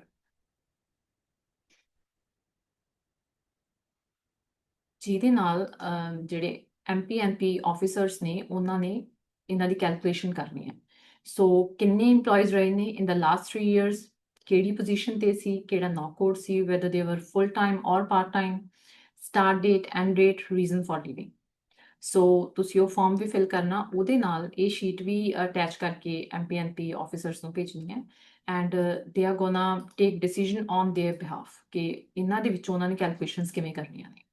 But for the annual turnover rate and retention rate, there is a specific formula and we can help you regarding that, right? So what measures are in place to mitigate or reduce turnover? So ਜੋ turnover ਆ ਉਹਨਾਂ ਨੂੰ reduce ਕਰਨ ਦੇ ਲਈ ਤੁਸੀਂ ਕੀ ਕੁਝ ਕਰ ਰਹੇ ਹੋ? So for example ਤੁਸੀਂ better wage rate provide ਕਰ ਰਹੇ ਹੋ, better accommodation provide ਕਰ ਰਹੇ ਹੋ ਜਾਂ better workplace environment provide ਕਰ ਰਹੇ ਹੋ, ਉਹ ਤੁਸੀਂ ਸਾਰੇ measures ਇੱਥੇ ਤੁਹਾਡੇ employer ਨੇ fill ਕਰਨੇ ਆ। So have you previously applied to the employer services? ਅਗਰ ਤੁਹਾਡੇ employer ਨੇ ਪਹਿਲਾਂ ਕਿਸੇ candidate ਨੂੰ support ਕੀਤਾ through the strategic initiative ਜਾਂ ਕੋਈ LMI provide ਕੀਤੀ ਹੈ, then ਉਹਨਾਂ ਨੇ ਇੱਥੇ fill ਕਰਨਾ ਸਾਰਾ ਜੋ ਵੀ data ਹੈ। So for how many positions and ਪਹਿਲਾਂ application C, if previous applications was approved for the employer services, ਉਹਨਾਂ ਦਾ data ਹੋਵੇਗਾ ਇੱਥੇ। So ਅਗਰ LMI basis ਤੇ ਕੁਝ ਕੀਤਾ ਹੈ, so ਉਹਨਾਂ ਦਾ ਸਾਰਾ ਇਹਨਾਂ ਨੇ ਕਰਨਾ ਇੱਥੇ। So do you have any workers that are self-employed, owner operator, independent contractors? So ਤੁਹਾਨੂੰ ਇਹਦੇ ਵਿੱਚ confusion ਕਿੱਥੇ ਹੈ, ਮਤਲਬ ਕਿਹੜੀ ਫਾਰਮ ਤੇ ਕਿਹੜੇ ਪਾਰਟ ਤੇ confusion ਹੈ ਤੁਹਾਨੂੰ? ਨਹੀਂ ਮੈਂ ਏਦਾਂ ਹੀ ਸੀ ਵੀ ਇੱਕ ਵਾਰੀ ਨੀਚੇ ਇੱਕ ਹੈਗਾ ਆ ਏਦਾਂ ਵਾਲੀ ਜਿਹੜਾ past recruitment activities. Okay. So have you previously participated in a recruitment mission endorsed by Employer Services or Manitoba? So ਇਹਦੇ ਵਿੱਚ ਰਾਜੇ MPNP ਦੇ ਹੋਰ ਪ੍ਰੋਗਰਾਮਸ ਨੇ ਜਿਹਦੇ ਵਿੱਚ ਸਟ੍ਰੈਟੇਜਿਕ ਇਨੀਸ਼ੀਏਟਿਵ ਪ੍ਰੋਗਰਾਮ ਆ ਜਾਂਦਾ ਹੈ, ਜਿਹਦੇ ਵਿੱਚ EMPLOYER ਖੁਦ ਇਨੀਸ਼ੀਏਟਿਵ ਲੈਂਦੇ ਆ ਆਪਦੇ EMPLOYEES ਨੂੰ ਸਪੋਰਟ ਕਰਨ ਦੇ ਲਈ। ਸੋ ਤੁਹਾਡੇ EMPLOYER ਰੈਡੀ ਹੋਣਗੇ ਫਾਰਮ ਭਰਨ ਦੇ ਲਈ ਜਾਂ he is gonna hand you the form ਕਿ ਤੁਸੀਂ ਫਿਲ ਕਰੋ? ਮੈਮ ਹਜੇ ਤਾਂ ਮਤਲਬ ਮੈਂ ਉਹਨਾਂ ਨੂੰ ਈਮੇਲ ਸੈਂਡ ਕੀਤੀ ਹੈ ਲਾਸਟ ਫਰਾਈਡੇ ਤੇ ਫਿਰ ਹਜੇ ਉਹਨਾਂ ਨੇ ਕਰਨਾ ਆ, ਦੇਖਣਗੇ ਵੀ ਹਜੇ ਮੈਨੂੰ ਰਿਸਪੌਂਸ ਨਹੀਂ ਕੀਤਾ ਉਹਨਾਂ ਨੇ ਹਜੇ। ਰਾਈਟ। ਸੋ ਆਪਾਂ ਇਦਾਂ ਕਰ ਸਕਦੇ ਹਾਂ, ਤੁਸੀਂ ਇੱਕ ਵਾਰ ਉਹਨਾਂ ਨੂੰ ਫਾਰਮ ਦਿਖਾਓ, ਤੁਸੀਂ ਉਹਨਾਂ ਨੂੰ ਬੇਸਿਕ ਇਨਫੋਰਮੇਸ਼ਨ ਦੱਸੋ ਕਿ ਕੀ ਤੁਹਾਡੇ ਵੱਲੋਂ ਡਾਕੂਮੈਂਟਸ ਚਾਹੀਦੇ ਹੋ ਸਕਦੇ ਆ। ਅਗਰ ਇਸ ਫਾਰਮ ਭਰਨ ਦੇ ਵਿੱਚ ਕੋਈ ਵੀ ਉਹਨਾਂ ਨੂੰ ਪ੍ਰੋਬਲਮ ਪੈਂਦੀ ਆ, we gonna help them, right? Okay ma'am sir ਇਹੀ ਇੱਕ ਫਾਰਮ ਹੈ ਕਿ ਇੱਕ ਹੋਰ ਵੀ ਆ? ਇਹ ਫਾਰਮ ਮੇਰਾ ਜੇ ਇਹਦੇ ਨਾਲ ਹੀ ਇੱਕ ਸ਼ੀਟ ਹੈ ਜੋ ਮੈਂ ਪਹਿਲਾਂ ਤੁਹਾਨੂੰ ਸ਼ੋਅ ਕਰ ਰਹੀ ਸੀ, ਜਿਹਦੇ ਵਿੱਚ ਸਾਰੇ EMPLOYEES ਦਾ ਨਾਮ ਵੀ ਆਊਗਾ। ਇੱਕ ਉਹ ਡਾਇਰੈਕਟ ਵਾਲਾ ਵੀ ਹੈਗਾ ਨਾ, ਆਈ ਥਿੰਕ ਇੱਕ ਉਹ ਸੇਮ ਹੀ ਆ ਦੋਨੇ? ਡਾਇਰੈਕਟ ਵਾਲਾ ਕਿਹੜਾ ਕਹਿ ਰਹੇ ਹੋ ਤੁਸੀਂ? ਦੋ ਲਿੰਕ ਹੁੰਦੇ ਨੇ ਇੱਥੇ, ਮਤਲਬ ਜਦੋਂ ਆਪਾਂ ਪੂਰਾ ਪ੍ਰੋਗਰਾਮ ਦੀ ਲਿਸਟ ਪੜ੍ਹਦੇ ਆ। ਨਹੀਂ, ਉਹ that one is different.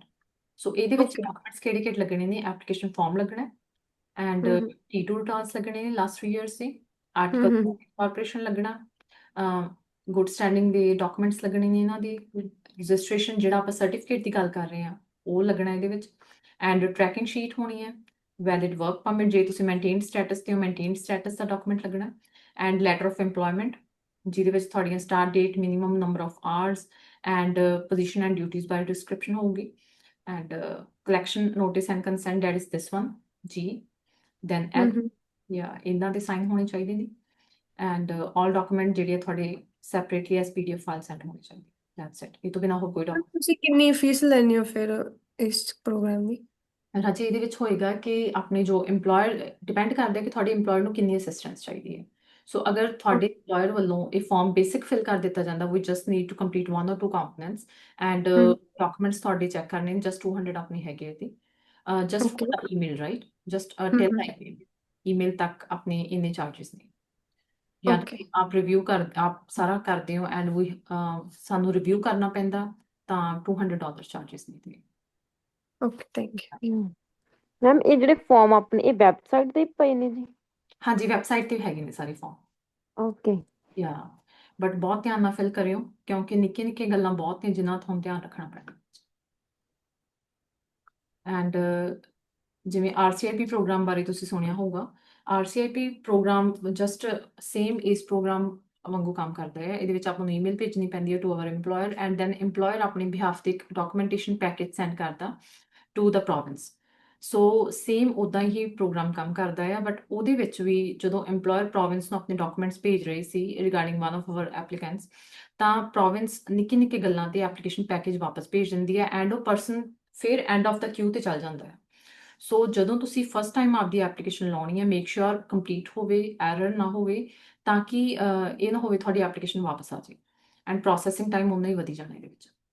Ma'am ਇਹ ਇਦਾਂ ਹੁੰਦਾ ਵੀ ਜਿਹੜੇ ਇਹ ਵਾਲੇ ਫਾਰਮ ਆ ਹਨਾ, ਇਹ ਆਪਣੀ ਜਿਹੜੀ ਕੰਪਨੀ ਉਹ ਫਿਲ ਕਰੂਗੀ, ਇਹ ਤੋਂ ਬਾਅਦ 'ਚ ਆਪਾਂ ਈਮੇਲ ਕਰਨੀ, ਤੁਸੀਂ ਦੱਸਿਆ ਸੀ ਹਨਾ? ਹਾਂਜੀ, ਸੋ ਇਹ ਫਾਰਮ ਫਿਲ ਕਰਨੇ ਆ, ਤੁਹਾਡੀ ਕੰਪਨੀ ਡਾਕੂਮੈਂਟਸ ਲਾਵੇਗੀ ਨਾਲ ਜਿਹੜੇ ਇਹਦੇ ਵਿੱਚ ਚੈੱਕਲਿਸਟ ਦੇ ਵਿੱਚ ਐਡ ਆ, ਐਂਡ ਦੈਨ ਓਕੇ ਈਮੇਲ ਕਰਨੇ ਓਕੇ ਓਕੇ। ਆ।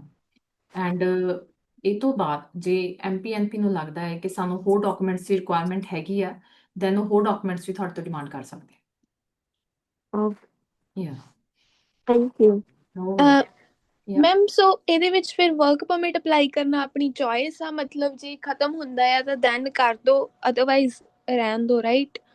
ਪਰ ਇਹਦੇ ਵਿੱਚ ਰਾਜੇ ਤੁਸੀਂ ਸਟਾਰਟਿੰਗ ਦੇ ਵਿੱਚ ਇੱਕ ਚੀਜ਼ ਨੋਟਿਸ ਕੀਤੀ, ਮੈਂ ਕਿਹਾ ਸੀ ਕਿ ਜੇ ਤੁਹਾਡਾ work permit within next 12 months expire ਹੋ ਰਿਹਾ ਤਾਂ ਹੀ ਹਾਂਜੀ ਸੋ ਆਬਵੀਅਸਲੀ ਤੁਸੀਂ ਤਾਂ ਹੀ ਅਪਲਾਈ ਕਰੋਗੇ ਜੇ ਤੁਹਾਡਾ work permit in the next 12 months expire ਹੋ ਰਿਹਾ।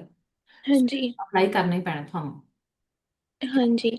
ਨਹੀਂ ਮੰਨ ਲਓ ਜੇ 2-3 ਮਹੀਨੇ ਤੱਕ ਇਹਦਾ ਹੀ ਆਪਣੇ ਕਿਆ ਪਤਾ ਫਾਈਲ ਹੀ ਚੱਕੀ ਜਾਵੇ, ਪਰ ਪਤਾ ਨਹੀਂ ਕਦੋਂ ਕੱਢਣਗੇ। ਸੋ ਸੋ ਇਹਦੇ ਵਿੱਚ ਇਹ ਰਾਜੇ ਤਾਂ ਕਿ ਹੈ ਨਹੀਂ ਵੀਰੇ, ਜਿਹੜੇ ਹਿਸਾਬ ਨਾਲ ਲੱਗ ਹਾਂਜੀ ਇਹਦੇ ਵਿੱਚ ਇਹ ਹੈ ਕਿ ਅਗਰ ਤੇ ਤੁਹਾਨੂੰ option ਦੇ ਰਹੇ ਆ ਤਾਂ ਤੁਸੀਂ ਜਦੋਂ ਤੁਹਾਡਾ ਇਹ ਨਹੀਂ ਹੈਗਾ ਕਿ ਉਹਨਾਂ ਨੇ ਕਹਿਣਾ ਹੈ ਕਿ ਓਕੇ ਤੁਹਾਨੂੰ ਹੁਣ ਅਸੀਂ ਇਨਵੀਟੇਸ਼ਨ ਕੋਡ ਭੇਜਤਾ ਹੈ, ਤੁਹਾਨੂੰ ਰਾਈਟ ਅਵੇ ਅਪਲਾਈ ਕਰਨਾ ਪੈਣਾ।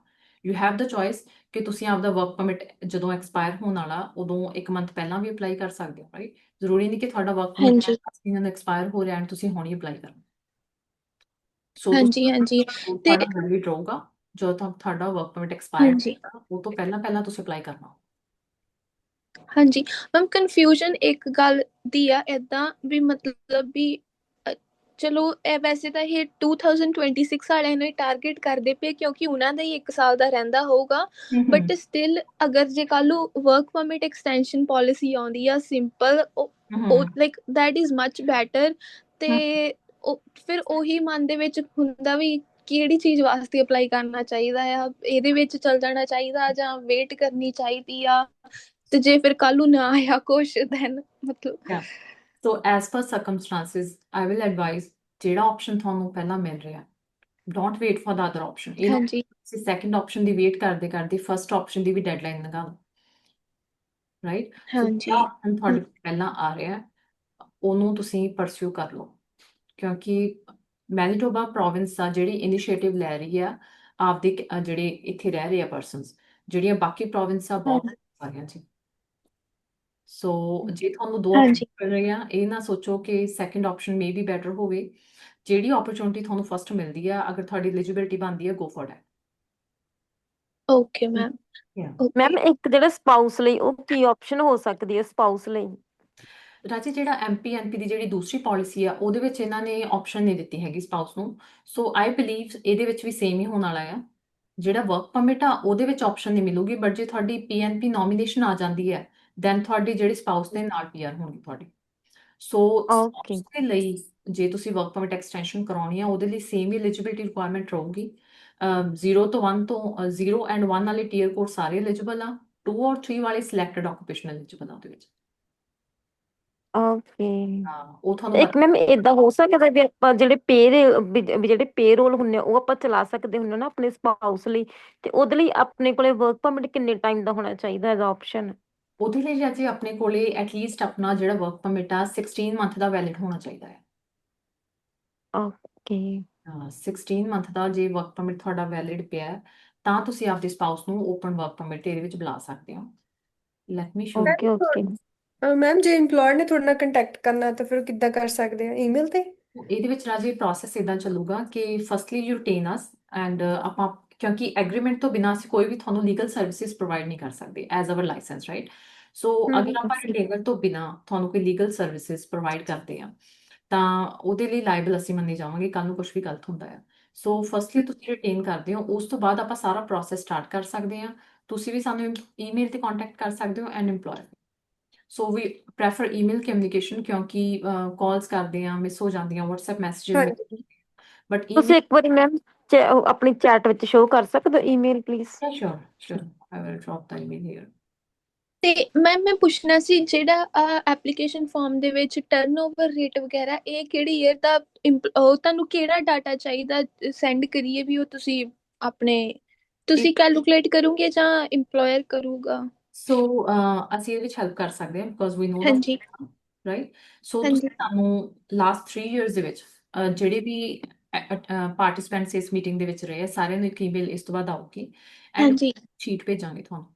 ਸੋ ਓਕੇ ਉਹਦੇ ਵਿੱਚ ਤੁਸੀਂ 3 ਸਾਲਾਂ ਦੇ ਵਿੱਚ ਕਿਹੜੇ ਵਰਕਰਸ ਰਹੇ ਨੇ, ਉਹਨਾਂ ਦਾ ਨਾਮ, ਉਹਨਾਂ ਦੀ ਸਟਾਰਟ ਡੇਟ, ਕਦੋਂ ਤੱਕ ਉਹਨਾਂ ਨੇ ਕੰਮ ਕੀਤਾ, full time, part time, and ਉਹਨਾਂ ਦਾ ਲੇ ਆਫ ਦਾ ਕੀ ਰੀਜ਼ਨ ਰਿਹਾ, ਤੁਸੀਂ ਉਹ ਹਾਂਜੀ ਭੇਜਣਾ ਹੈ, and we can help you in calculating the turnover rate, retention rate as well. ਠੀਕ ਆ ma'am, okay. Any other questions? No.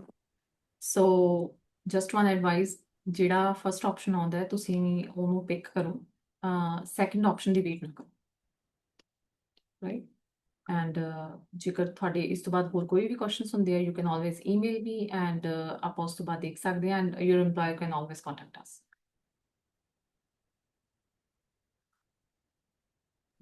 Okay ma'am. Yeah, and this is our email, info@redstepimmigration.com, and ਇਸ ਤੋਂ ਬਾਅਦ ਜਿਹੜੀ ਈਮੇਲ ਆਏਗੀ ਉਹਦੇ ਵਿੱਚ ਤੁਸੀਂ ਕਨਫਰਮੇਸ਼ਨ ਭੇਜ ਸਕਦੇ ਹੋ ਕਿ if you want to retain our services then we can proceed further, and we will send you the retainer agreement after that. Ma'am actually ਮੈਂ ਏਦਾਂ ਹੀ, ਜਿੱਦਾਂ ਇੱਥੇ ਕਿਸੇ ਨੇ ਤੁਹਾਨੂੰ ਕੁਐਸਚਨ ਪੁੱਛਿਆ ਸੀ ਵੀ ਇਹ EMPLOYER ਸਰਵਿਸਿਜ਼ ਦੇ ਅੰਡਰ ਕਾਊਂਟ ਹੋਊਗਾ ਕਿ ਨਹੀਂ, ਮੈਂ ਵੀ ਏਦਾਂ ਹੀ ਮਤਲਬ ਸੋਚਿਆ ਸੀ, ਕਿਉਂਕਿ ਜਿਹੜੀ ਆਹ ਵਾਲਾ ਪਾਇਲਟ ਪ੍ਰੋਗਰਾਮ ਆ ਤੇ ਡਾਇਰੈਕਟ ਇਨੀਸ਼ੀਏਟਿਵ ਵਾਲਾ ਵਾ, ਉਹ ਦੋਨਾਂ ਨੂੰ ਇਹ ਕਾਊਂਟ ਮਤਲਬ ਐਜ਼ ਅੰਡਰ EMPLOYER ਸਰਵਿਸਿਜ਼ ਹੀ ਕਰਦੇ ਆ। ਸੋ ਇਦਾਂ ਲੱਗਿਆ ਸੀ ਵੀ ਸ਼ਾਇਦ ਚਲੋ ਇਹ ਕੋਡ ਦੇਣਗੇ ਤੇ ਫਿਰ ਉਹ EMPLOYER ਸਰਵਿਸਿਜ਼ ਦੇ ਅੰਡਰ ਹੀ ਇਹਦਾ ਡਰਾ ਆਊਗਾ, ਜਾਂ ਕਿੱਦਾਂ ਮਤਲਬ? ਸੋ ਇਹਦੇ ਵਿੱਚ ਰਾਜੇ ਕੀ ਹੈ ਕਿ ਜਿਹੜਾ ਹੁਣ ਲਾਸਟ ਕੱਲ ਡਰਾ ਆਇਆ ਹੈ, ਉਹਦੇ ਵਿੱਚ EMPLOYER ਸਰਵਿਸਿਜ਼ ਦਾ ਵੀ ਡਰਾ ਆਇਆ ਹੈ, ਐਂਡ ਜੋ ਮੈਨੀਟੋਬਾ ਪਬਲਿਕ ਪਾਲਿਸੀ ਇਹਨਾਂ ਨੇ ਕੀਤੀ ਸੀ ਰਿਲੀਜ਼, ਉਹਦੇ ਵਿੱਚ ਵੀ ਡਰਾ ਆਇਆ ਹੈ, ਉਸ ਕੈਂਡੀਡੇਟ ਨੂੰ ਵੀ ਡਰਾ ਆਇਆ। ਸੋ ਜਿਹੜਾ ਇਹ ਪ੍ਰੋਗਰਾਮ ਉਹ EMPLOYER ਸਰਵਿਸਿਜ਼ ਦੇ ਵਿੱਚ ਵੀ ਆਉਂਦਾ ਹੈ, ਸੋ ਉਮੀਦ ਇਹ ਕੀਤੀ ਜਾ ਰਹੀ ਕਿ EMPLOYER ਸਰਵਿਸਿਜ਼ ਦੇ ਵਿੱਚ ਵੀ ਇਹਦਾ ਡਰਾ ਆ ਸਕਦਾ, ਐਂਡ ਹੋ ਸਕਦਾ ਮੈਨੀਟੋਬਾ ਗਵਰਨਮੈਂਟ EMPLOYER ਸਰਵਿਸਿਜ਼ ਦੇ ਅੰਡਰ, ਕਿਉਂਕਿ 2-3 ਪ੍ਰੋਗਰਾਮਸ ਹੋਰ ਆਉਂਦੇ ਆ, ਸੋ ਹਾਂਜੀ ਹੋ ਸਕਦਾ ਹੈ ਕਿ EMPLOYER ਸਰਵਿਸਿਜ਼ ਨੂੰ ਛੱਡ ਕੇ ਸਿਰਫ ਇਹਦਾ ਸਪੈਸੀਫਿਕ TRRP ਦਾ ਹੀ ਡਰਾ ਕੱਲ ਨੂੰ ਆ ਸਕਦਾ ਹੈ। ਹਾਂਜੀ so it's in the future, ਆਪਾਂ ਨੇ ਹਜੇ ਦੇਖਣਾ ਹੈ ਕਿਉਂਕਿ ਇਟਸ ਅ ਨਿਊ ਪ੍ਰੋਗਰਾਮ, ਸੋ ਇਹਦੇ ਬਾਰੇ ਹਾਂਜੀ ਪ੍ਰੈਡਿਕਸ਼ਨਸ ਨਹੀਂ ਕੀਤੀਆਂ ਜਾ ਸਕਦੀਆਂ, ਬਟ ਜਿਵੇਂ ਆਫੀਸ਼ੀਅਲ ਸੋਰਸਿਸ ਨੂੰ ਕੰਟੈਕਟ ਕੀਤਾ, ਉਹਨਾਂ ਨੇ ਇਹ ਇਨਫੋਰਮੇਸ਼ਨ ਪ੍ਰੋਵਾਈਡ ਕੀਤੀ ਹੈ ਕਿ ਇਹਦੇ ਵਿੱਚ MPNP nomination plus work permit ਦੀ ਪ੍ਰੋਵੀਜ਼ਨ ਤੁਹਾਨੂੰ ਮਿਲੂਗੀ। ਹਾਂਜੀ ਠੀਕ ਆ। That's all for now today. Okay, thank you ma'am, thank you so much, no worries, no worries. Because ਸਾਡੇ ਬਹੁਤ ਸਾਰੇ ਡਾਊਟ ਸੀ ਇਸ ਪ੍ਰੋਗਰਾਮ ਦੇ related. Thank you. Yeah, and I know confusion ਆ, time ਥੋੜਾ tough ਚੱਲ ਰਿਹਾ ਹੈ, and IRCC strict ਹੋ ਰਹੀ ਹੈ day by day, but ਕੋਈ ਵੀ ਆਪਸ਼ਨ ਆਪਦਾ ਮਿਸ ਨਾ ਕਰੋ, ਜਿਹੜੀ ਆਪਣੀ ਜੌਬ ਆ 0123 ਦੇ ਵਿੱਚ ਲੈ ਕੇ ਆਉਣ ਦੀ ਟਰਾਈ ਕਰੋ, ਐਂਡ MPNP ਦੀ ਪ੍ਰੋਫਾਈਲ ਹਮੇਸ਼ਾ ਐਕਟਿਵ ਰੱਖੋ ਤੁਸੀਂ, ਤਾਂ ਕਿ ਕੋਈ ਵੀ ਅੱਗੇ ਚਾਂਸਸ ਆਉਂਦੇ, ਕਿਉਂਕਿ ਜਿਹੜਾ ਲਾਸਟ ਪਬਲਿਕ ਪਾਲਿਸੀ ਆਈ ਸੀ, ਕਈ ਪਰਸਨਸ ਇਦਾਂ ਦੇ ਸੀ ਜਿਹੜੇ ਐਲੀਜੀਬਲ ਸੀਗੇ, ਬਟ ਉਹਨਾਂ ਦੀ ਪ੍ਰੋਫਾਈਲ ਨਹੀਂ ਕ੍ਰੀਏਟ ਕੀਤੀ ਸੀ 21 ਜਨਵਰੀ ਤੋਂ ਪਹਿਲਾਂ, ਇਸ ਕਰਕੇ ਉਹਨਾਂ ਦਾ ਜਿਹੜਾ ਵਰਕ ਪਰਮਿਟ ਐਕਸਟੈਂਸ਼ਨ ਆ ਉਹ ਪੋਸੀਬਲ ਨਹੀਂ ਹੋ ਸਕਿਆ। ਸੋ ਉਦਾਂ ਦਾ ਤੁਸੀਂ ਕੁਝ ਵੀ ਨਾ ਕਰਿਓ, ਜਦੋਂ ਹੀ ਤੁਹਾਡੀ ਐਲੀਜੀਬਿਲਿਟੀ ਬਣਦੀ ਹੈ MPNP ਦੀ ਪ੍ਰੋਫਾਈਲ ਐਕਟਿਵ ਰੱਖੋ, ਐਂਡ ਇਦਾਂ ਦੇ ਪ੍ਰੋਗਰਾਮਸ MPNP ਚਲਾਉਂਦੀ ਰਹੂਗੀ ਫॉर ਐਟਲੀਸਟ 2 or 3 years। ਸਾਨੂੰ 2 ਸਾਲ ਹੋ ਗਏ ਵੇਟ ਕਰਦਿਆਂ ਨੂੰ, ਪਤਾ ਨਹੀਂ ਕੁਛ ਕਰਨਗੇ। ਬਟ ਹੁਣ ਕਰ ਰਹੇ ਆ, ਰਾਈਟ। ਸਾਨੂੰ ਹਾਂਜੀ, ਸਾਨੂੰ ਉਹ ਸੀਗਾ ਵੀ ਜਿਹੜੇ ਵਰਕ ਪਰਮਿਟ ਉਹ ਵੀ ਲੰਘ ਗਿਆ ਵੇਟਿੰਗ ਚ, ਅੱਜ ਡਰਾ ਆਇਆ ਕੱਲ ਡਰਾ ਆਇਆ, ਹੁਣ ਹੋਪ ਵੀ ਹੈ ਨਹੀਂ ਕਿਉਂਕਿ 1 ਸਾਲ ਰਹਿ ਗਿਆ ਹਨਾ, 2 ਸਾਲ ਆਈ ਲੰਘ ਗਿਆ ਵੇਟ ਕਰਦਿਆਂ ਦੇ, ਕੁਛ ਬਣ ਜੇ, ਪਰ ਦੇਖੋ ਚਲੋ। ਕਿਉਂਕਿ ਅਸੀਂ ਵੀ ਸਰਪ੍ਰਾਈਜ਼ ਸੀ, MPNP 2-3 ਸਾਲ ਤੋਂ ਬਹੁਤ ਟਫ ਚੱਲ ਰਹੀ ਸੀ, 800 ਤੋਂ ਉੱਤੇ ਪੁਆਇੰਟ ਸੀਗੇ, ਪਰ ਹੁਣ ਇਹ ਕਾਫੀ ਇਨੀਸ਼ੀਏਟਿਵ, ਜਿਵੇਂ 2 ਪ੍ਰੋਗਰਾਮਸ ਲਾਂਚ ਕੀਤੇ, 2 ਪਬਲਿਕ ਪਾਲਿਸੀਜ਼ ਇਹ ਲੈ ਕੇ ਆਏ ਨੇ, ਸੋ ਇਹਨਾਂ ਨੂੰ ਟੈਂਪਰੇਰੀ ਫੋਰਨ ਵਰਕਰਸ ਦੀ ਨੀਡ ਹੈਗੀ ਹੈ। ਸੋ ਜੇ ਤੁਸੀਂ ਮੈਨੀਟੋਬਾ ਦੇ ਵਿੱਚ ਰਹਿ ਰਹੇ ਹੋ, ਇਟਸ ਰਾਈਟ ਟਾਈਮ ਕਿ ਤੁਸੀਂ ਇੱਥੇ ਰਹੋ, ਸਵਿਚ ਨਾ ਕਰੋ, ਕਿਉਂਕਿ ਮੇਰੇ ਧਿਆਨ ਦੇ ਵਿੱਚ ਇਦਾਂ ਦੇ ਕੈਂਡੀਡੇਟਸ ਆਉਂਦੇ ਆ, ਜਿਵੇਂ ਤੁਸੀਂ ਕਹਿ ਰਹੇ ਹੋ ਕਿ ਅਸੀਂ ਬਹੁਤ ਵੇਟ ਕੀਤੀ, ਸੋ ਇਹ ਟਾਈਮ ਨਹੀਂ ਹੈਗਾ ਹੁਣ ਹੋਰ ਕਿਸੇ ਪ੍ਰੋਵਿੰਸ ਦੇ ਵਿੱਚ ਸਵਿਚ ਨਾ ਕਰਿਓ, ਇੱਥੇ ਰਹੋ, ਐਂਡ ਇੱਥੇ ਤੁਹਾਨੂੰ ਕੋਈ ਨਾ ਕੋਈ ਆਪਸ਼ਨ ਜ਼ਰੂਰ ਮਿਲ ਜੂ। ਸਾਡੀ ਸਟੱਡੀ ਇੱਥੋਂ ਦੀ ਹੈ ਜੀ, ਅਸੀਂ ਇੱਥੇ ਹੀ ਆਏ ਆ ਪਹਿਲੇ ਚੋਂ ਹੀ, ਸਾਡੀ ਸਟੱਡੀ ਵੀ ਇੱਥੋਂ ਦੀ ਹੈ। ਫਿਰ ਤੁਹਾਡੇ ਯਾਰ 200 ਪੁਆਇੰਟਸ ਵੀ ਨਹੀਂ ਡਿਡਕਟ ਹੋ ਰਹੇ ਨਹੀਂ ਮੇਰੇ 814 ਸਮਥਿੰਗ ਆ ਬਟ ਕੁਛ ਨਹੀਂ ਆ ਰਿਹਾ 2 ਸਾਲ ਹੋ ਗਿਆ ਬਟ ਸਟਿਲ ਹੁਣ ਆਪਾਂ ਇਹਨਾਂ ਪ੍ਰੋਗਰਾਮ 'ਚ ਉਮੀਦ ਰੱਖ ਸਕਦੇ ਹਾਂ ਹੋਪ ਸੋ ਯਾ ਹੋਪ ਸੋ ਯਾ all right and ਤੁਹਾਨੂੰ ਸਾਰਿਆਂ ਨੂੰ ਈਮੇਲ ਆ ਜਾਏਗੀ with the useful link with the form and with the retainer agreement ਜੇ ਤੁਸੀਂ ਆਪਾਂ ਨੂੰ ਰਿਟੇਨ ਕਰਨਾ ਹੈ and ਉਸ ਤੋਂ ਬਾਅਦ ਆਪਾਂ ਨੈਕਸਟ ਪ੍ਰੋਸੀਡ ਕਰ ਸਕਦੇ ਹਾਂ thank you everyone have a nice day ahead